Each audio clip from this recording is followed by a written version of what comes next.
Hey everyone, I hope you're doing well and staying safe during this time. If you're new here, welcome to the channel. Like I said, thank you so much for checking me out. If you haven't done so, please make sure to hit that subscribe button just right below the video. Cool, thank you so much. I really do appreciate it. And if you're returning, welcome back. Thanks again for your support. I truly do appreciate having you here.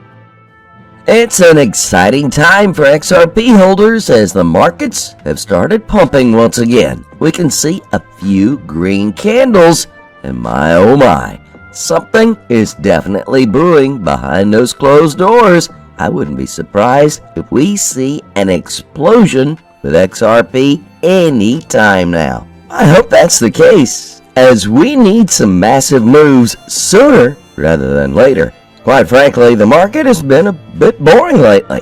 As we get started with today's video, we've got a tweet from Brad Garlinghouse, and it says, as we continue to scale globally, our policy bench deepens with the addition of Michael Warren. Welcome to the board. Michael Warren will play a key role at Ripple as we continue to champion regulatory clarity in the U.S. and expand our presence in global markets. From X Anderson, we have more details about what's happening here. He tweeted saying, Michael Warren appointed to Ripple's board of directors, another person tied to the U.S. government. What's going on? Let's look at the last 4 additions. Can you all see who they are adding to the board? This is yet another big player on Ripple's side now. Anderson further shared an image on that tweet, and we can see that Warren served in the administration of 2 U.S. presidents.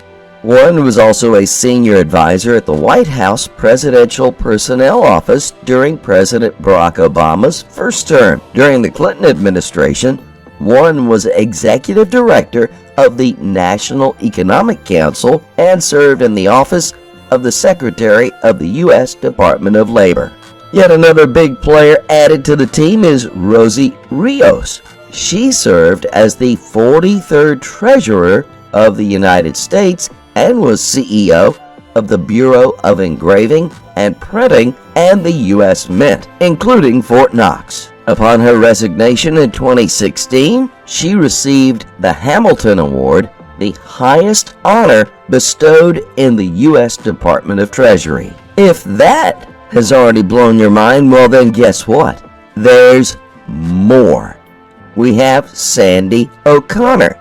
She has served on several public and private teams to support capital markets, integrity, and efficiency, including serving as chair of the Federal Reserve Board's Alternative Reference Rates Committee. She's also a former member of the Treasury Markets Practices Group sponsored by the Federal Reserve Bank of New York. Lastly, we have Greg Phillips, yet another major player. Most recently, Greg served as counselor to Secretary of the Treasury Steven Mnuchin, who oversaw domestic finance. In that capacity, Greg led policy development for regulatory reform of the financial system under Executive Order 13772. Now, with all these people on board, we are confident that Ripple has the strongest team. Earlier, Ripple had tweeted welcoming Michael Warren to the Ripple board. And if we look at their website, we can see that Michael Warren joins Ripple with over 20 years of experience advising clients on international growth strategies, stakeholder management issues, and economic and geopolitical issues affecting global markets. Warren shares that he's excited to join Ripple at such a pivotal moment in history, both for the company as well as crypto at large. Further, he shares that he has long admired the tenacity shown by Ripple and its management team, using regulatory setbacks in the U.S. as an opportunity to pioneer crypto regulation for the benefit of the industry, innovation, and establishing an equal playing field for all. He says that he looks forward to being part of Ripple's efforts to move the needle forward on crypto regulation. At the same time, the company further solidifies its position as a leader in global finance and the digital economy. Let's move forward to something else, and Here we can see yet another exciting tweet by Kristalina Georgieva that says the entire global economy will feel the economic ripple effects of the war in Ukraine, with slower growth and faster inflation, the reverse of what we see. You can check out the IMF blog to see how these effects will further play out across each region. And you know what? She's right when she talks about the ripple effects. I have a feeling she said that on purpose, pun intended, for us to read between the lines. We have something quite interesting here from David Schwartz.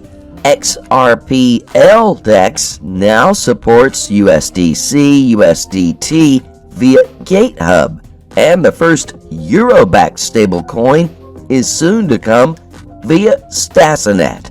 Further, he shares some of the benefits of support offered for stablecoins on the XRP ledger. We have an interesting thread from David Schwartz here stating some of the facts we all needed to be reminded of.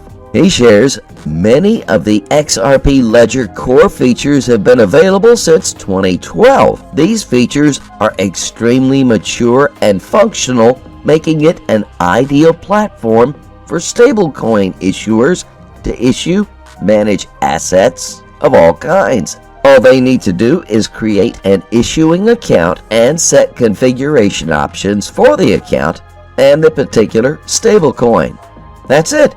The XRP ledger's native token functionality makes this possible. Built for payments, the GateHub and the first euro-backed stablecoin is soon to come via Stassinet. Further, he shares some of the benefits of support offered for stablecoins on the XRP ledger. We have an interesting thread from David Schwartz here stating some of the facts we all needed to be reminded of. He shares many of the XRP ledger core features have been available since 2012. These features are extremely mature and functional, making it an ideal platform for stablecoin issuers to issue, manage assets of all kinds. All they need to do is create an issuing account and set configuration options for the account and the particular stablecoin. That's it. The XRP ledger's native token functionality makes this possible. Built for payments, the XRP ledger allows counterparts, F1s, central banks, governments, the ability to fully settle transactions cheaply in just a few seconds.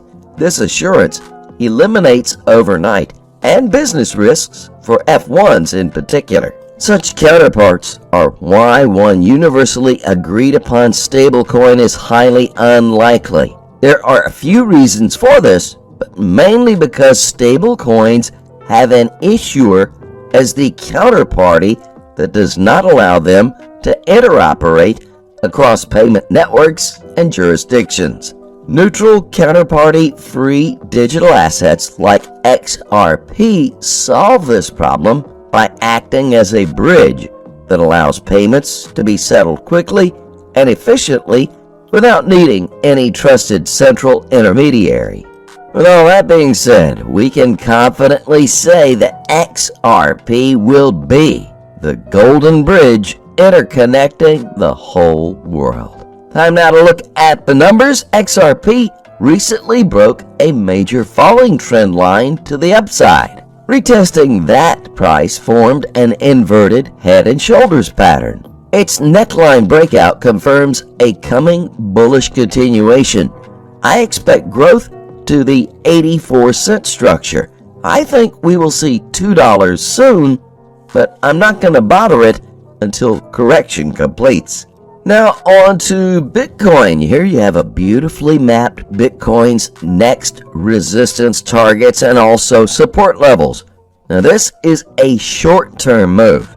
The main resistance range is set around $45,000 to $45,850, the most important level to watch for. Keep in mind that Bitcoin can hit up to $55,000, and we still keep our long-term bearish view. Before Bitcoin goes to $300,000 to $500,000, it will go first to $20,000 or down to $11,300.